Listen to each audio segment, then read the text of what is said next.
तेजस्वी के एक बयान ने सियासत में हलचल मचा दी है। इस बयान से बिहार में विपक्षी गठबंधन की कमजोर कड़ी माने जाने वाले कांग्रेस के लिए कड़ा संदेश माना जा रहा। क्या है तेजस्वी के बयान के मायने और इसके लिए क्यों चुना गया ये समय, हम विस्तार से जानेंगे। 23 जून 2023 को जब पटना में विपक्ष के बड़े नेता जुटे तब मोदी के खिलाफ मुहिम की शुरुआत हुई, लेकिन बाद में इसके शुरुआत करने वाले नीतीश कुमार ही बीजेपी के पाले में चले गए। ये शुरुआत हुई थी लोकसभा चुनाव में मोदी को मात देने के लिए। 2024 के लोकसभा चुनाव में बीजेपी कमजोर पड़ी, लेकिन मोदी तीसरी बार प्रधानमंत्री बने और महाराष्ट्र हरियाणा विधानसभा चुनाव में जब विपक्ष के गठबंधन की हार हुई तो इंडिया ब्लॉक दरकने लगा।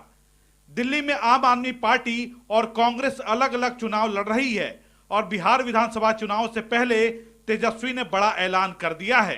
टूटा हुआ नजर आ रहा है कांग्रेस दिल्ली चुनाव में तो पहले से तय था इंडिया अलायंस जो है वो लोकसभा के लिए, और बिहार में जहां तक बात की जाए हम लोग तो शुरू से साथ थे। पूर्व में आप दिल्ली जा रहे हैं आपका प्रचार करने के लिए? अभी हम लोगों ने डिसाइड नहीं किया पार्टी ने कि हम लोग वहाँ चुनाव लड़ेंगे कि नहीं लड़ेंगे, सर आप बहुत अच्छे और बाद में हम लोग देखेंगे कि इस बयान के खास मायने हैं। दरअसल साल के आखिर में बिहार विधानसभा चुनाव होने हैं।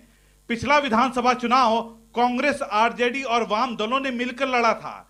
समझौते में कांग्रेस के हिस्से में 70 सीटें आई थी, लेकिन कांग्रेस सिर्फ 19 सीट जीत सकी थी। महागठबंधन में शामिल पार्टियों में कांग्रेस का स्ट्राइक रेट सबसे कम रहा था और महागठबंधन सरकार बनाने से कुछ सीट ही पीछे रह गई थी। इसका ठीकरा कांग्रेस पर फोड़ा गया। अब फिर सीट बंटवारे का समय आ गया है, तो माना जा रहा है कि तेजस्वी का यह बयान कांग्रेस पर दबाव बनाने की रणनीति है। हालांकि कांग्रेस के तेवर भी तल्ख दिख रहे हैं। इंडिया गठबंधन के जो वो मौजूआत हैं वो आज भी बरकरार है, और यह समझ भी होनी चाहिए हम सब लोगों को कि इंडिया गठबंधन जिस कॉन्टेक्स्ट में बना और जिस सब्जेक्ट को लेकर बना वो आज तक भी कायम है।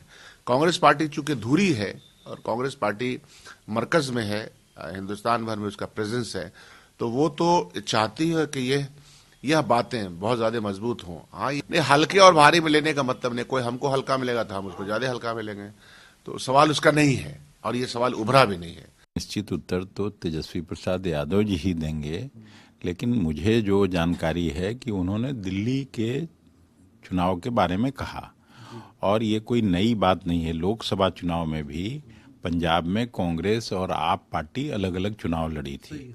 चुनाव हम लोग अलग लड़ते हैं, लेकिन इंडिया गठबंधन का जो स्वरूप है वो अभी लोकसभा राज्यसभा का सत्र समाप्त हुआ है, उसमें सब हम लोगों ने मिलजुल के ही साथ काम किया। साफ है दबाव दोनों तरफ से बनाया जा रहा है।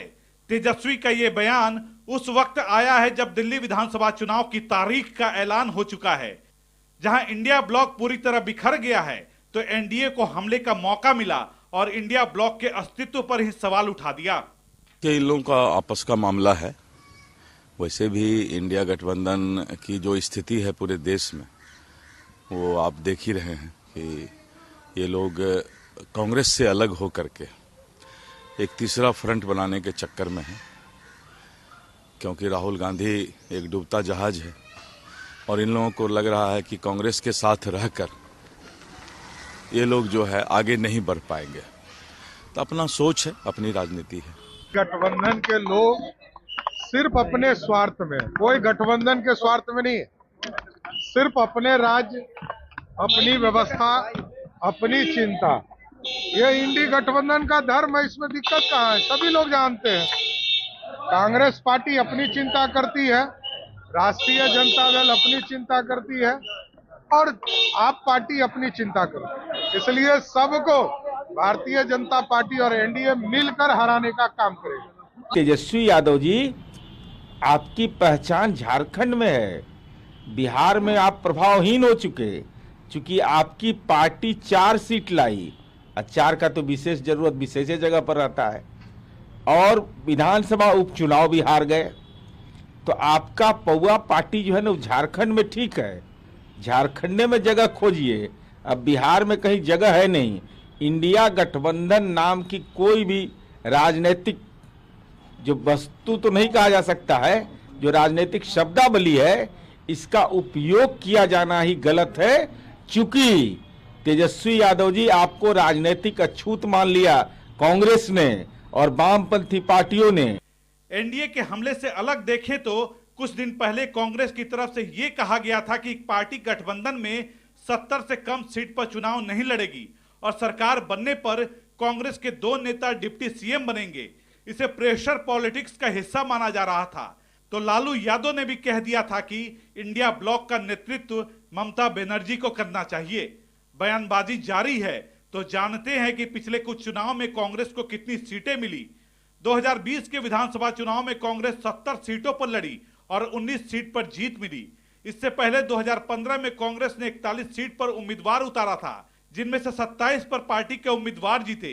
वहीं 2010 के विधानसभा चुनाव में कांग्रेस अकेले चुनाव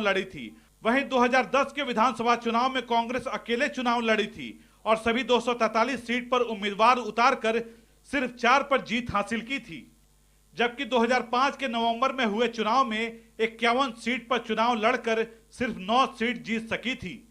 आंकड़ों से साफ है कि कांग्रेस को बिहार में बैसाखी की जरूरत है।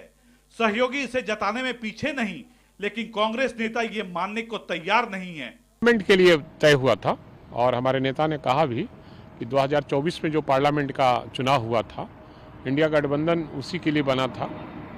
अब आगे हमारे नेता का निर्णय क्या होता है, पार्टी का क्या निर्णय होता है, और इंडिया गठबंधन बना था उसके बारे में तो हमारे नेता स्पष्ट रूप से बताने का काम किया है।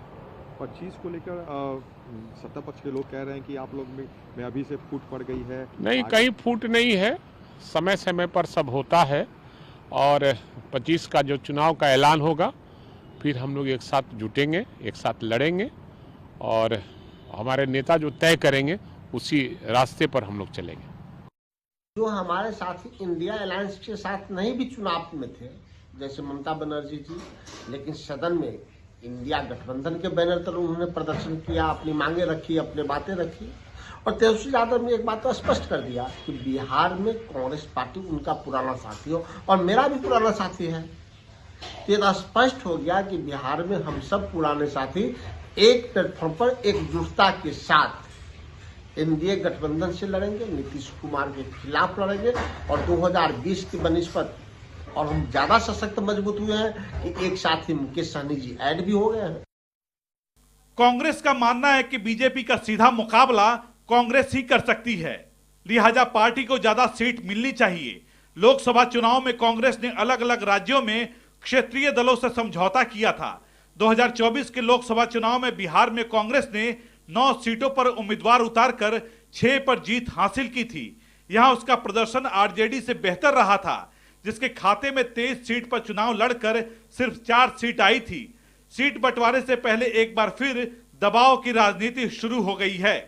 देखना होगा मोदी और नीतीश की मजबूत जोड़ी को हराने के लिए गठबंधन क्या फैसला लेता है। तेजस्वी यादव के इस बयान से कांग्रेस पार्टी के अंदर भी एक सदमा बैठा है। कांग्रेस पार्टी के तमाम जो वरिष्ठ नेता हैं वो कहीं ना कहीं इस बात को मैनेज करने का प्रयास कर रहे हैं, क्योंकि हाल ही में जिस तरीके से कांग्रेस पार्टी ने दिल्ली में अपने प्रत्याशियों को मैदान में उतारा है और इससे पहले की अगर बात करें तो जब चुनाव हुआ था तो कांग्रेस पार्टी और आरजेडी ने आपस में मिलकर चुनाव लड़ा था, लेकिन इस बार कांग्रेस पार्टी दिल्ली में अकेले चुनाव लड़ रही है। अब देखने वाली बात ये होगी तेजस्वी का ये बयान कांग्रेस पार्टी को किस तरीके से मैनेज करने का काम करता है। वीडियो जर्नलिस्ट सुमित के साथ अंकित त्रिवेदी, कशिश न्यूज, दिल्ली।